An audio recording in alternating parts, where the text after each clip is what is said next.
रहने वाले महलों की।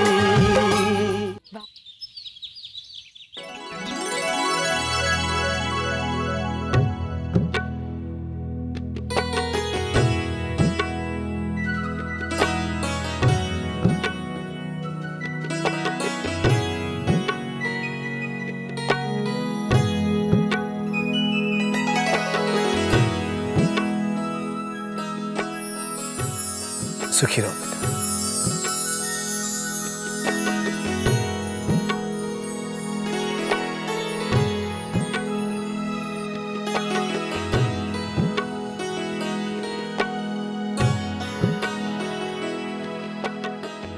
ताऊ जी, अब आपकी तबीयत कैसी है?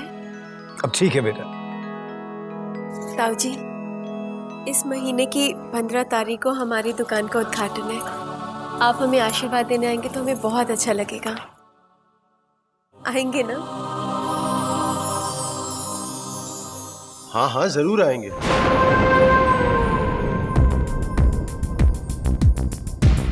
भाई, और वो भी पूरे परिवार के साथ। आखिर हमारे भाई की दुकान का मुहूर्त है, वो हमारे परिवार का हिस्सा है।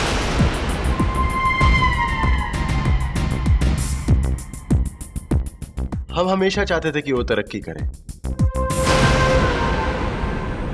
उसकी इस तरक्की की पहली सीढ़ी में हम उसका साथ देने जरूर आएंगे।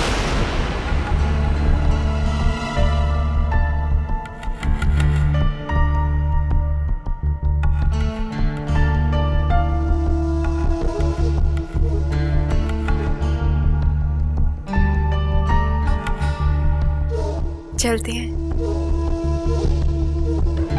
अच्छा बहू।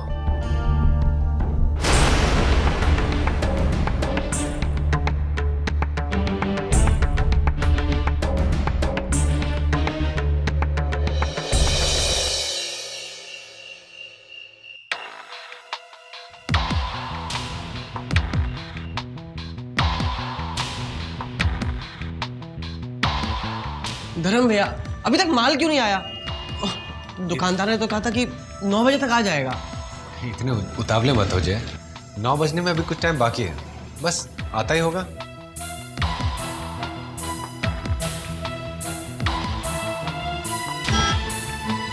अरे देखो गाड़ी आ गई, लगता है हमारा माल आ गया। आओ।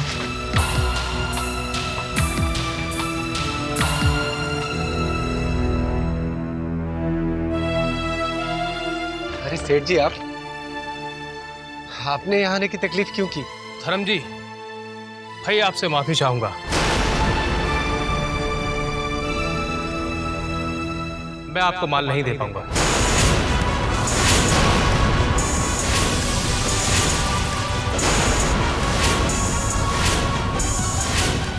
माल नहीं दे सकते? पर सेठ जी, आपने तो हमसे वादा किया था कि आप हमें माल देंगे। धर्म साहब, मैं बिजनेसमैन हूं, घाटे का सौदा और वादा नहीं करता। और बिजनेस का मतलब है मुनाफा। अब आप ही बताइए, अगर मैं आपको माल दूं तो उसमें मेरा क्या फायदा? एक तो आपके पैसों के लिए तरसता रहूंगा और दूसरा पूरा मार्केट मेरे सिर पर चढ़ेगा और लोग कहेंगे कि नए दुकानदार को माल दे दिया, हमें क्यों नहीं? पर सेठ जी, आपको ये सब तो हमें पहले बताना चाहिए था ना। अब तो हमने सारी तैयारियां कर ली। 4 दिन बाद हमारी दुकान का मुहूर्त है और आप कह रहे हैं कि आप हमें माल नहीं देंगे। ऐसा मत कीजिए सेठ जी, ये हमारी इज्जत का सवाल है। अपनी इज्जत बचानी है ना,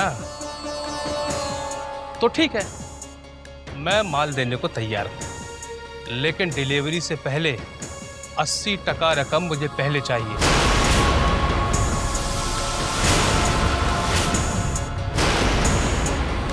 80% रकम? मतलब 25 लाख रुपए? सेठ जी, इतनी जल्दी अभी हम 25 लाख रुपए कहां से लाएंगे? ठीक है भाई, तो मैं मजबूर हूं, मुझे माफ करना।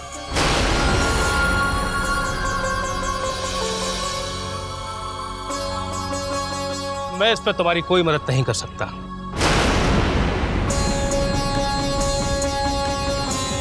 नमस्ते।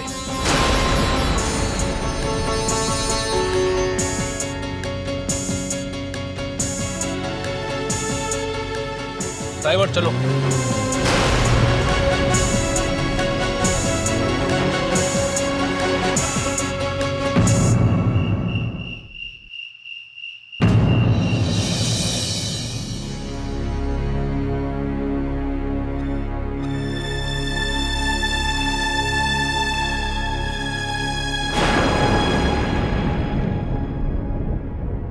दुकान का मुहूर्त सर पे है। सब जान पहचान वालों को न्योता जा चुका है और ऐन वक्त पे वो बिजनेसमैन मुकर जाता है। आप लोग कुछ भी कहिए, मुझे लगता है इन सब में विराट का हाथ है। हाँ भैया, आप बिल्कुल ठीक कह रहे हैं। जब मैं और रानी भाभी उन्हें न्योता देने गए थे, तभी मुझे उनकी नीयत में खोट दिख रही थी।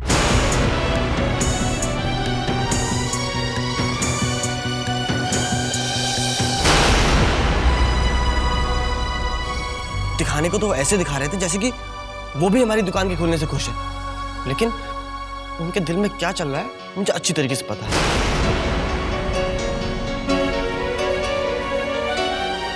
हमारी तरक्की से वो कभी खुश नहीं हो सकते। सही बात है। क्या इज्जत रह जाएगी हमारी सबके सामने? किसी ने भी करवाया, पर अब इन सब सवालों में उलझने का कोई फायदा नहीं।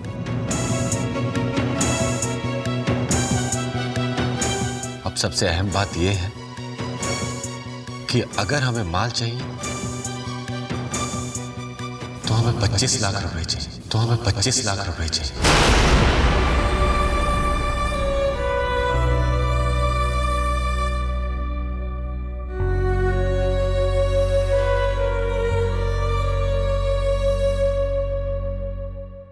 जो हमारे पास नहीं है। सब खत्म हो गया दादी साहब, सब खत्म हो गया।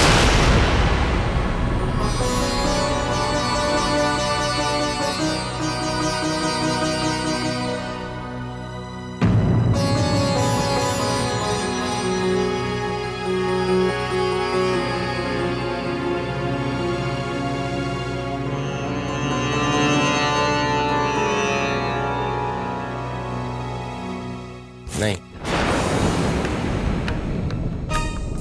वो बिजनेसमैन हमसे जितने पैसे मांग रहे हैं हम उसे दे सकते हैं।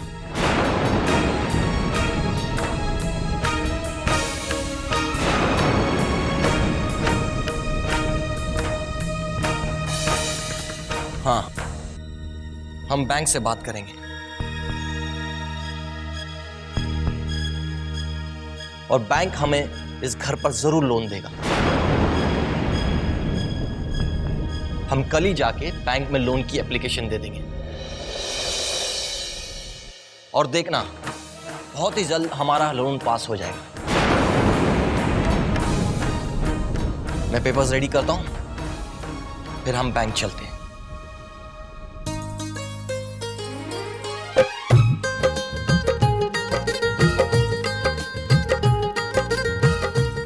देखा, आखिर मेरी पढ़ाई काम आ गई ना।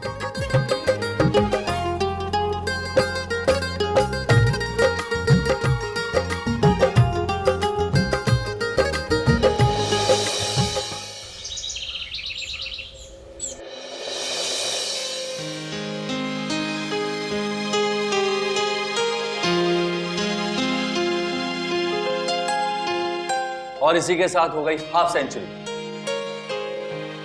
Half century? पर आज तो कोई मैच ही नहीं है, तो फिर ये किसका स्कोर बता रहे हो विशाल? डॉक्टर साहब, मेरा खुद का स्कोर। सुबह से लेकर शाम तक मैं 50 पिल्स खाता हूं।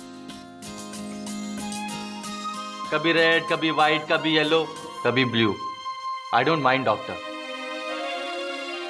काजल के हाथों से तो मैं जिंदगी भर दवाई ले सकता हूं, और इसके हाथों से दवाई लेना दुआओं का एहसास कराता है। बस विशाल, बहुत हो चुका। आपको आराम की सख्त जरूरत है। चलिए सो जाइए। सो जाऊं? पर काजल मुझे नींद नहीं आ रही। ओके, जैसा आपका हुक्म है साहब। वो क्या है ना डॉक्टर, मैं आपके बड़े बड़े इंजेक्शन से इतना नहीं डरता। लेकिन अगर मेरी बीवी की आंखों में गुस्सा नजर आ जाए तो बाप रे, मैं तो सो जाता हूं।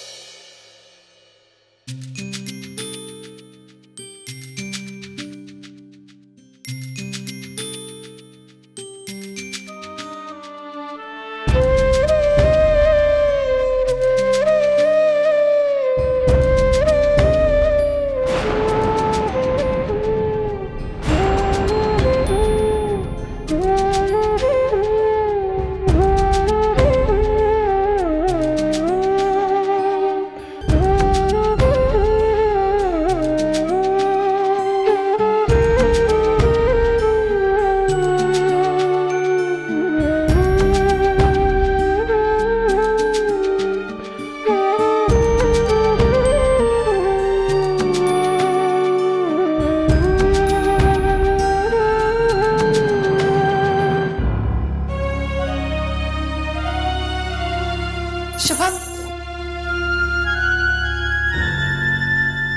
तो मुझे कुछ कहना चाहते थे विशाल के हेल्थ के बारे में?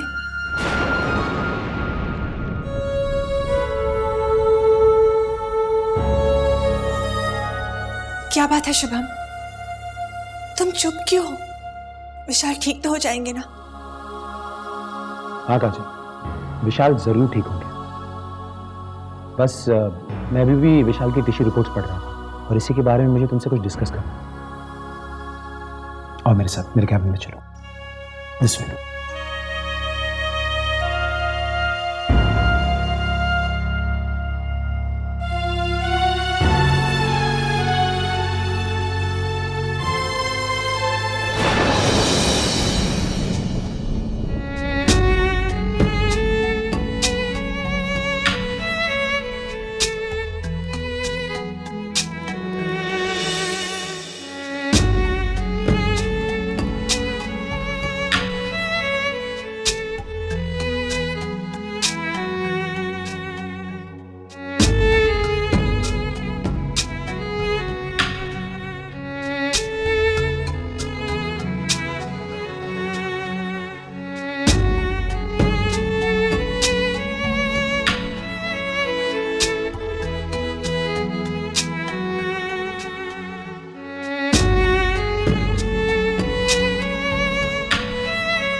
काजल, और कोई रास्ता नहीं है, हमें विशाल का ऑपरेशन करना ही पड़ेगा।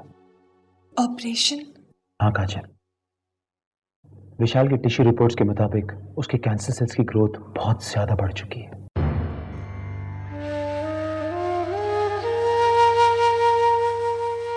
और काजल, मुझे ऐसा लगता है कि हमें ऑपरेशन करने में जरा सी भी देर नहीं करनी चाहिए। इनफैक्ट मैं ये ऑपरेशन कल ही करना चाहता हूँ।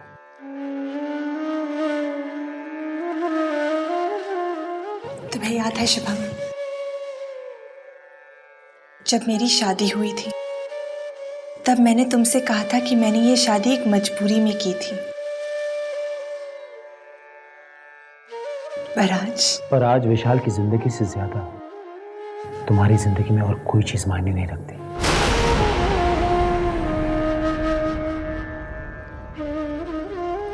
जानता हूं, तुम चिंता मत करो। I'll do my best. Thanks Shubham.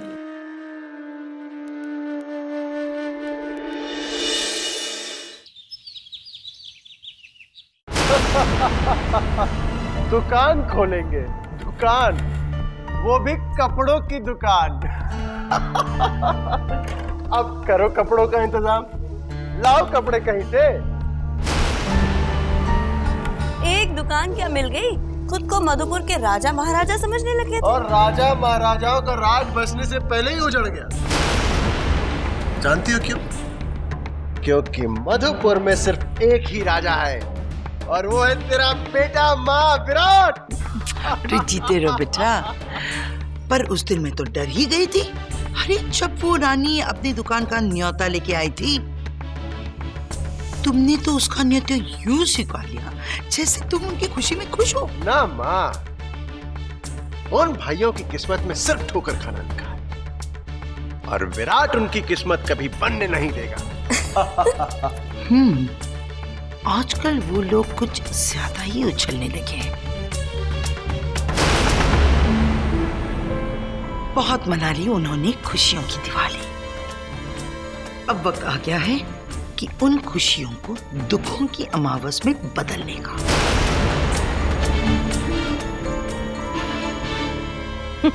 लोगों को कपड़े पहनाने चले थे। अब वक्त वो आएगा जब वो खुद अपने आंसुओं के लिए एक रुमाल के लिए तरसेंगे। और तो और पूरे मधुपुर में न्योता ले आए थे, अब होगा असली उद्घाटन।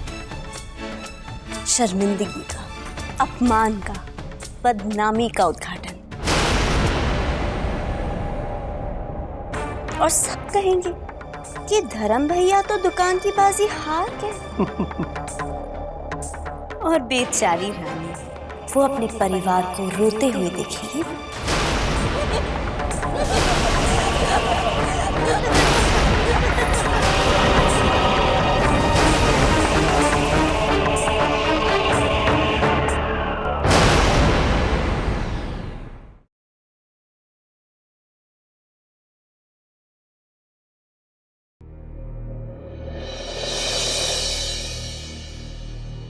Oh, loan application. But first I would like to know the objectives and scope of your business. Mr. Dharam, can you tell me more about your expansion plans and how would you repay the loan? Mr. Dharam? Excuse me, sir. I'll tell you the expansions of our business and objectives.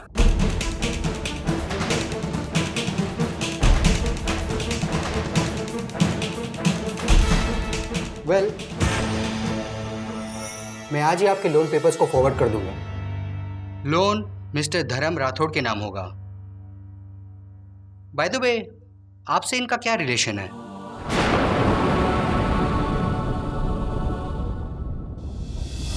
और ये छोटी तसल्ली दिखाना बंद कीजिए। हम सिर्फ नाम के भाई हैं। मानता हूं कि हमारे पिता एक ही है, पता है तो हम सौतेले ही ना।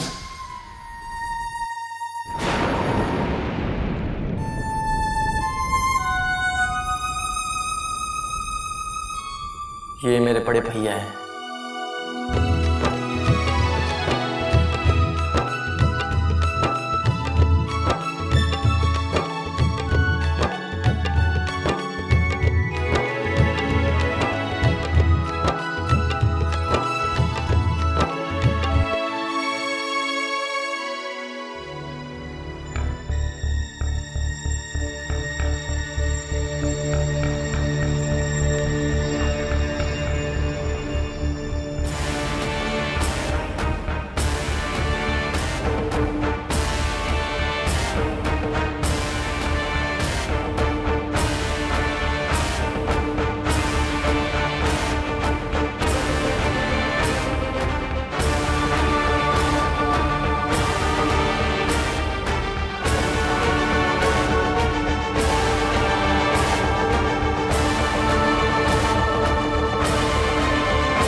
ऋषभ,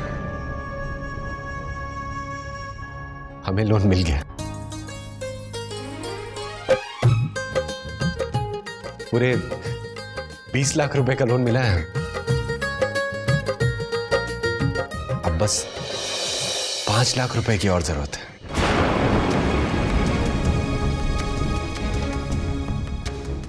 $5 लाख रुपए और मिल जाए तो हमारी दुकान में माल आ जाएगा। पर भैया 5 लाख भी तो बहुत बड़ी रकम है।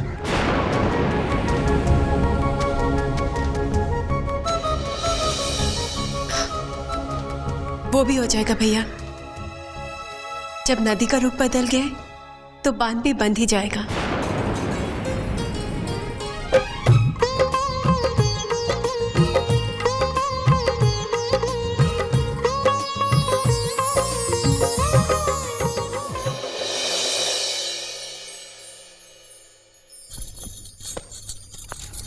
नहीं रानी, मुझे ये सब ठीक नहीं लग रहा है। रानी, ये तुम्हारे गहने हैं। चाचा जी चाची जी ने कितने प्यार से बनवाए हैं तुम्हारे लिए। अब मैं अपने काम के लिए इन्हें बेच कैसा दूं? जरा सोचो रानी, मैंने शादी से लेकर आज तक तुम्हें एक अंगूठी तक नहीं दी, तो अब ये सब कैसे?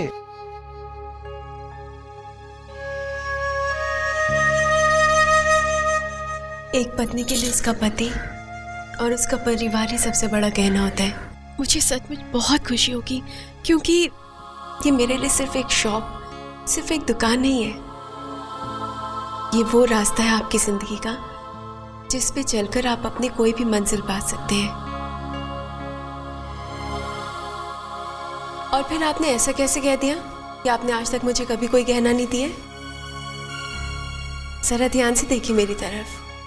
सर से लेकर पैर तक मैं आपके प्यार के गहने में ही तो सजी हुई हूँ।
अब भैया इन गहनों के तन्ने 4 लाख आवे हैं।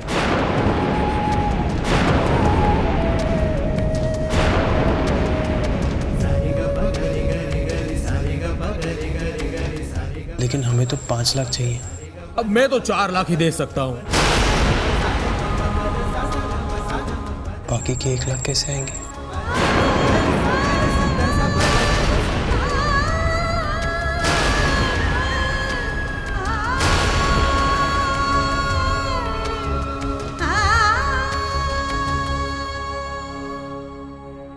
और वो भी इतनी जल्दी?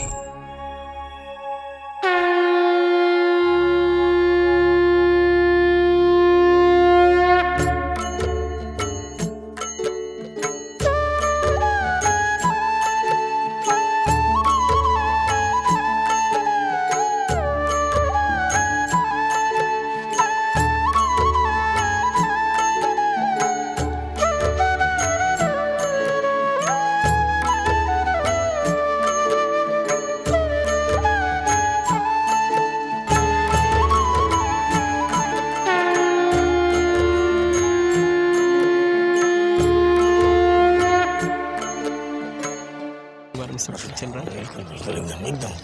अरे भैया, आप ये नई दुकान देख रहे हैं, धर्म एंड ब्रदर्स।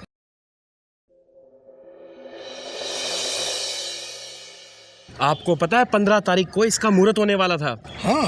पर अब ये दुकान नहीं खुलेगी, दुकान नहीं खुलेगी।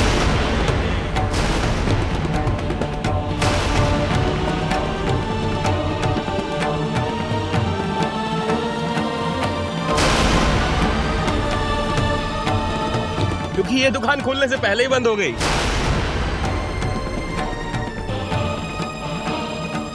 वो बिरजू कह रहा था कि धर्म जी को किसी बड़े व्यापारी ने उधार माल देने से मना कर दिया है।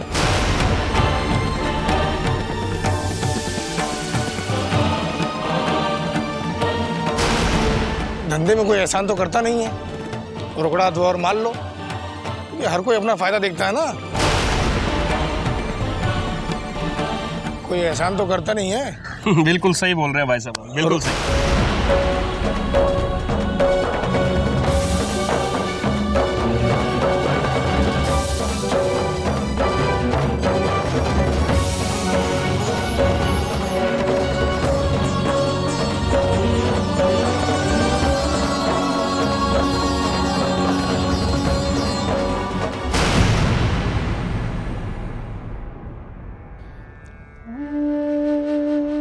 क्यों ऋषभ, क्यों?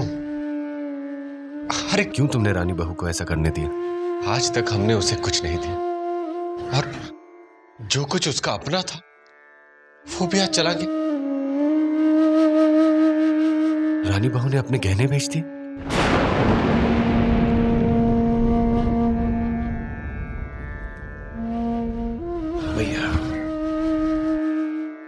भैया इस बात को अपने दिल से मत लगाइए, मैं भी बहुत सोच चुका हूँ।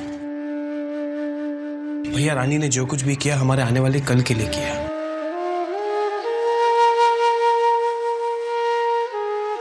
वो चाहती है हमें अपने भविष्य में किसी तरह की तकलीफ ना हो, हमारा भविष्य जितना सुनहरा हो सकता है।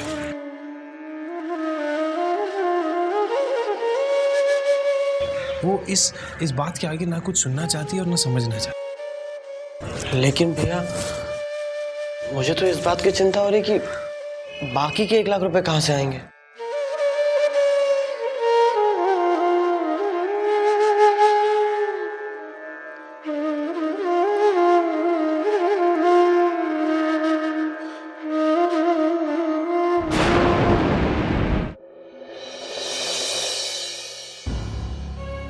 Make sure everything is ready.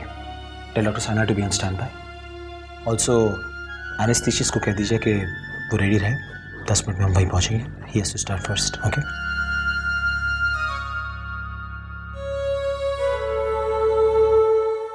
काजल ये क्या है?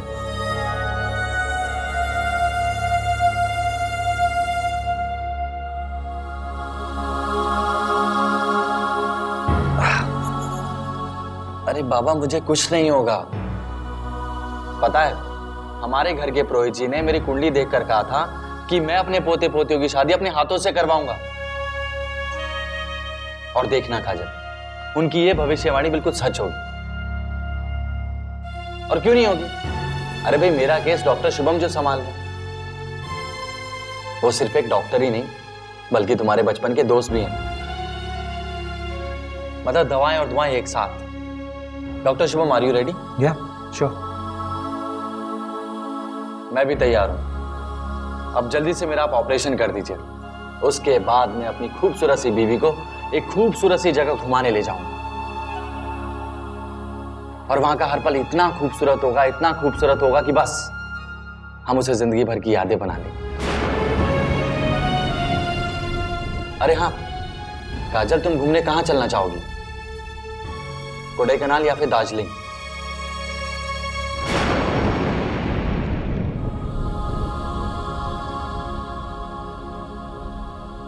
काजल अच्छा ठीक है, तुम तब तक सोचो। मैं यूं गया और यूं आया। और हाँ, मेरे ऑपरेशन थिएटर से बाहर आते ही तुम अपना जवाब तैयार रखना, ठीक है? डॉक्टर साहब ओटी की तरफ रुख कीजिए। श्योर विशाल, अब तुम लेट जाओ।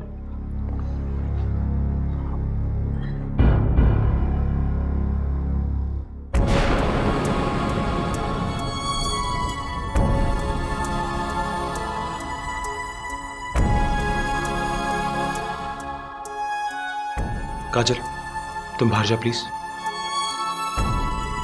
नहीं शुभम, मैं बिल्कुल ठीक हूं। विशाल हाँ तो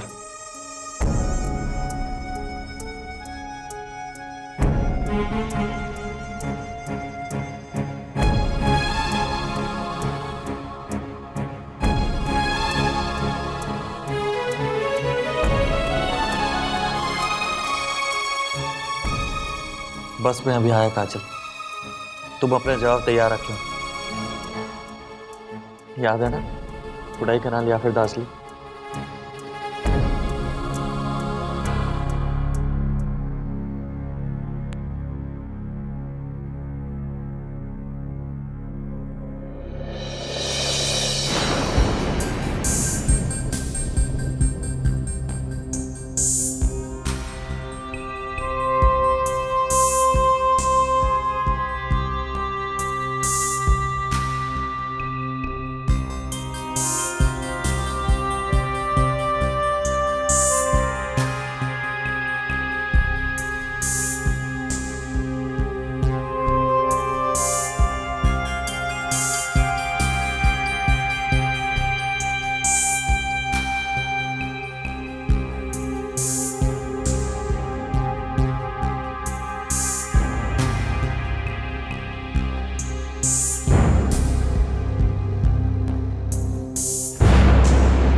अरे भैया, आप ये नई दुकान देख रहे हैं, धर्म एंड ब्रदर्स। आपको पता है 15 तारीख को इसका मुहूर्त होने वाला था। हाँ। पर अब ये दुकान नहीं खुलेगी, क्योंकि ये दुकान खुलने से पहले ही बंद हो गई। धर्म जी को किसी बड़े व्यापारी ने उधार माल देने से मना कर दिया है। धंधे में कोई एहसान तो करता नहीं है, रोकड़ा दो और मान लो।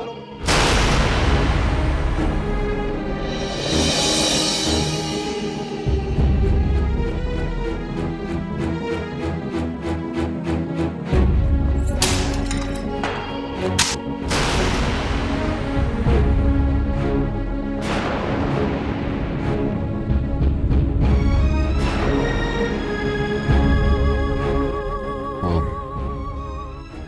15 तारीख को हमारी दुकान का मुहूर्त है। ये वो ख्वाहिश है जानकी,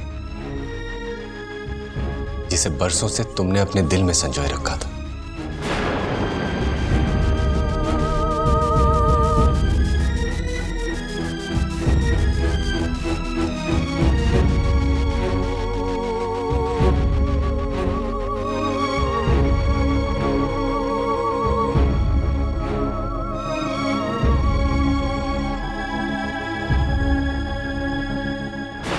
क्या तुम्हें डिपॉजिट वापस चाहिए?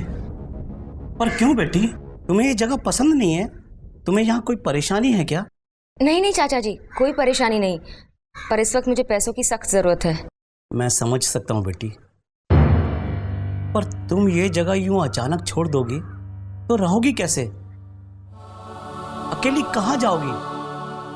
इतनी जल्दबाजी में तुम्हारे रहने का इंतजाम होगा कैसे? कहाँ होगा? कहाँ कैसे ये सब तो मैं नहीं जानती चाचा जी,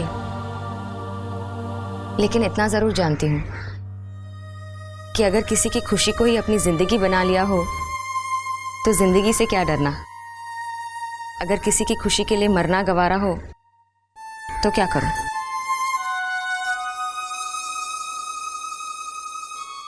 ठीक है बेटी, मैं अभी पैसे लेकर आता हूँ।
ये लो रानी।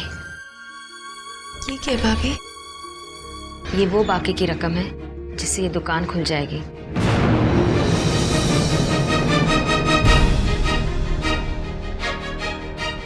और तुम्हारे सपने पूरे हो जाएंगे।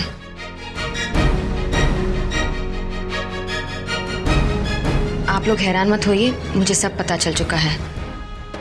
अब जल्दी से उस व्यापारी को पैसे दे आइए और दुकान शुरू कीजिए। वैसे भी मुहूर्त का दिन बहुत नजदीक आ गया है। जाइए अपनी खुशियों का मुहूर्त कीजिए। भाभी लेकिन इतने सारे पैसे, और आपने हमारे लिए कदम क्यों उठाया? नहीं ऋषभ, ये कदम मेरा नहीं है, ये कदम इस घर की बहू का है। एक पत्नी का है, एक भाभी का है,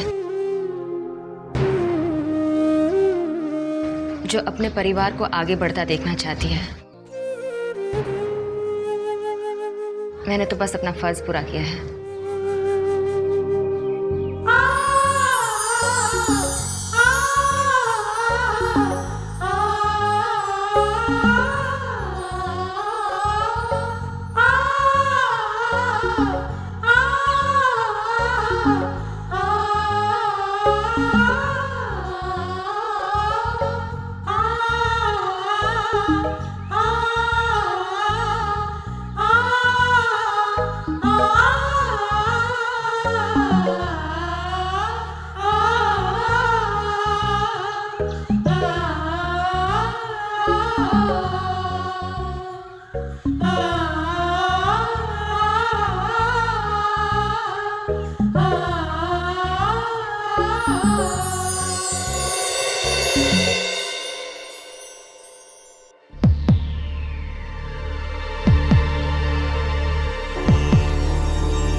तुम माँ को घर लेके जाओ, वो बहुत थक गई है। चलो माँ।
काजल,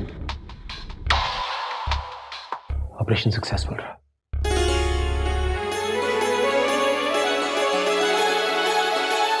थैंक यू।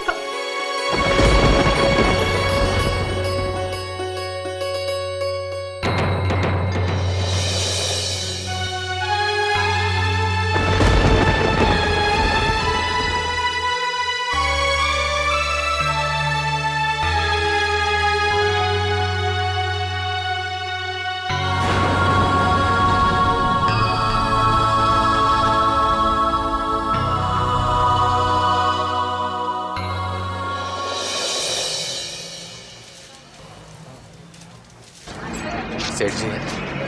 सेठ जी,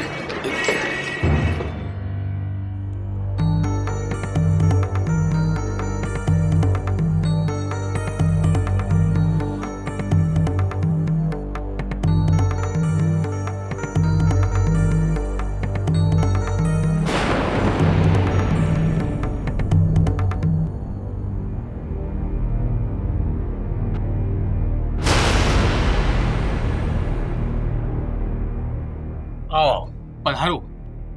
क्या हुक्म है मेरे लिए? सेठ जी, मैं माल का 80% एडवांस लाया हूं, 25 लाख रुपए।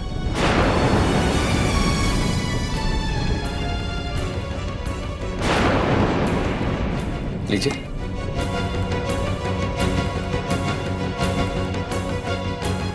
अब तो हमारा माल सही टाइम पे आ जाएगा ना सेठ जी। आप अच्छी तरह से जानते हैं कि आपने हमसे क्या वादा किया था, कितना प्रोत्साहन बढ़ाया था आपने हम लोगों का, और फिर कुछ लोगों की बातों में आकर आप अपनी जबान से फिर गए। हम में और आप में यही फर्क है सेठ जी। हम अपनी जबान से नहीं फिरे, हम अपनी जबान के पक्के हैं।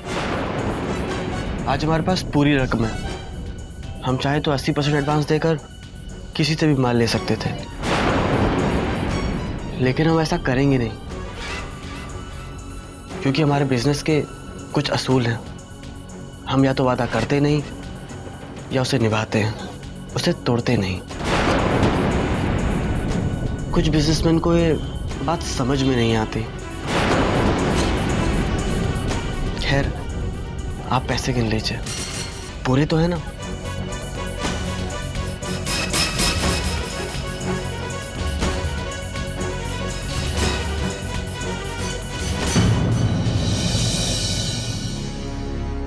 हाँ, पूरे हैं पूरे। अरे हरिया, श्यामलाल, जल्दी से इनका माल ट्रक पर लोड कराओ।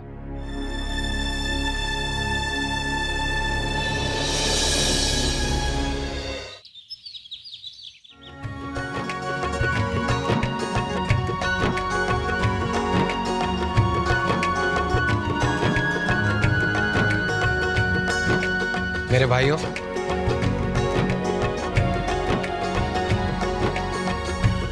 आज हमारा सपना साकार हो गया। सच कहती थी दादी साहब, एकता में रामायण की शक्ति होती है और फूट सारे काम बिगाड़ देती। हम दादी साहब के कहने पर चलते रहे, हमने मेहनत की, हमने हर मुसीबत का सामना किया, जिसका नतीजा है ये दुकान, हमारी दुकान, धर्म एंड ब्रदर्स। ये चालान पे साइन कर लीजिए।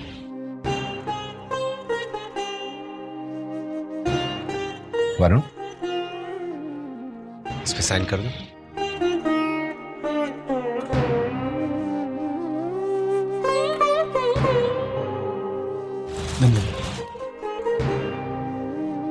वरुण, आज से ये सब काम तुम देखोगे।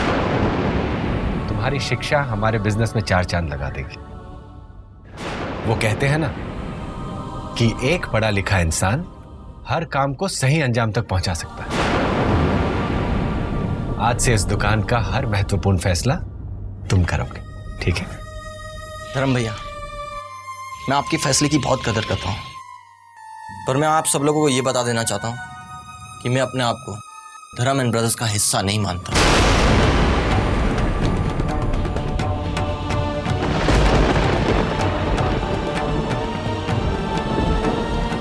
मेरे सपने, मेरी ख्वाहिश, मेरी मंजिल कुछ और है। आपके लिए ये दुकान आपकी मंजिल हो सकती है, मेरा तो यहां से रास्ता भी नहीं गुजरता है, और मुझे बहुत जल्द अब्रॉड जाना है।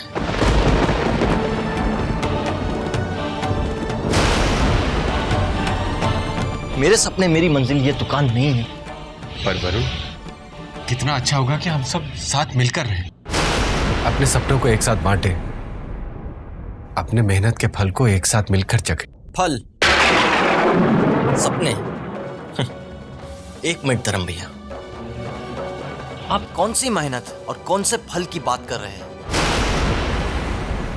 शायद आप भूल रहे हैं कि दुकान सिर्फ मेरी मेहनत से, सिर्फ मेरी मेहनत।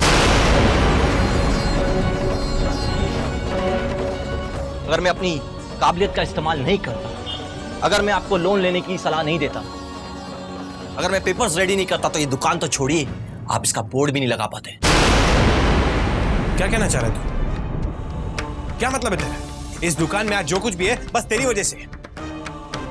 धर्म भैया की मेहनत, उनके खून पसीने की कोई अहमियत नहीं है।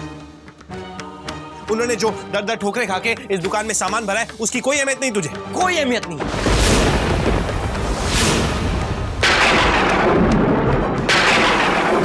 ये जो जगह पे आप खड़े होकर बड़ी बड़ी बातें कर रहे हैं ना, उस जगह को मैंने ही आधार दिया है, मैंने ही।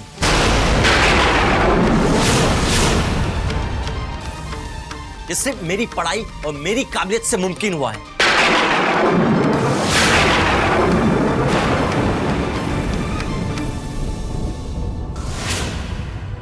रानी बेटा, अब मुझे लगता है कि इस घर में खुशियों की बहार आ रही है। मेरे बच्चों में जिम्मेदारियों का एहसास होने लगा है। अब देखना सब ठीक हो जाएगा। जी दादी साहब, आप बिल्कुल ठीक कह रही हैं। इन चारों भाइयों की लगन और मेहनत को देख के ऐसा लगता है जैसे बहुत जल्दी अपना बहुत सारा नाम कमा लेंगे। आज दादी साहब हमारी दुकान तैयार हो ही गई। मैंने कहा था ना, जब मेरे राम लक्ष्मण भरत शत्रुघ्न एक साथ होंगे तो उनमें रामायण की शक्ति आएगी। दादी साहब, मैं फटाफट उनको टिफिन देके आती हूँ। हाँ, वरना आज आपके राम लक्ष्मण भरत शत्रुघ्न सब भूखे ही रह जाएंगे। जा जा बेटा जा। हाँ बेटा, जीती रह।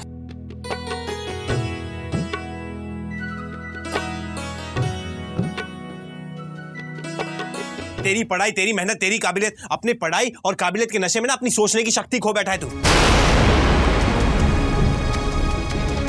और तुझे अमेरिका जाना है ना, जा, तेरी कोई जरूरत नहीं है यहाँ पे। हाँ, अब मेरी जरूरत क्यों होगी? आप लोगों का काम जो हो गया है, इसे कहते हैं मतलब की दुनिया।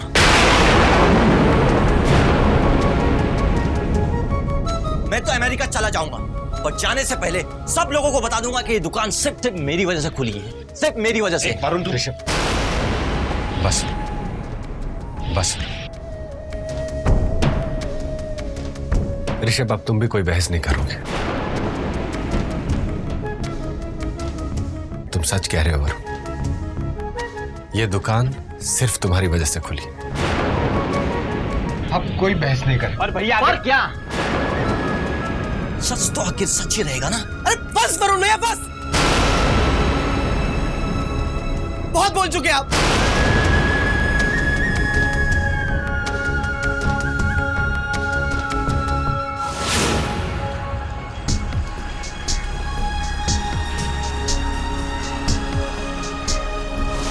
अपनी तारीफ अपने ही मुंह से कर रहे हैं। सच तो ये है कि इस दुकान को बनाने में सबने मेहनत करी और आपको अपने ही श्रेय की लगी हुई है। धर्म भैया तो तुम सपने भी नहीं सोच सकते क्यों इतनी छोटी सी बात के लिए लड़ेंगे। छोटी बात? अगर ये बात तुम लोग के लिए छोटी सी है तो ठीक है, मुझे मेरा हिस्सा दे दीजिए।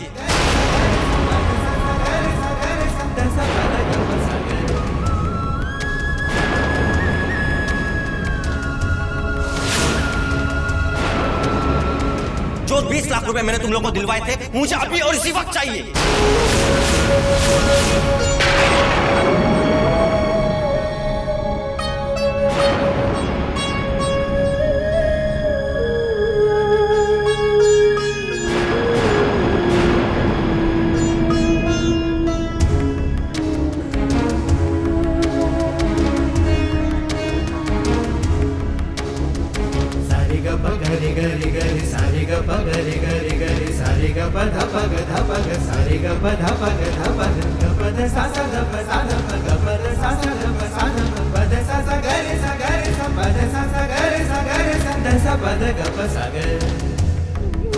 कुछ नहीं मिलेगा तुझे, समझा? आप होते कौन है मुझे रोकने वाले? मैं तो अपना हिस्सा लेकर ही रहूंगा।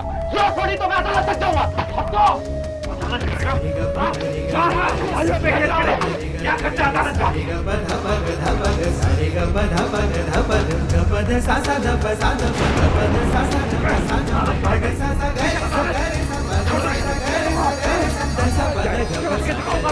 छोड़िए मुझे।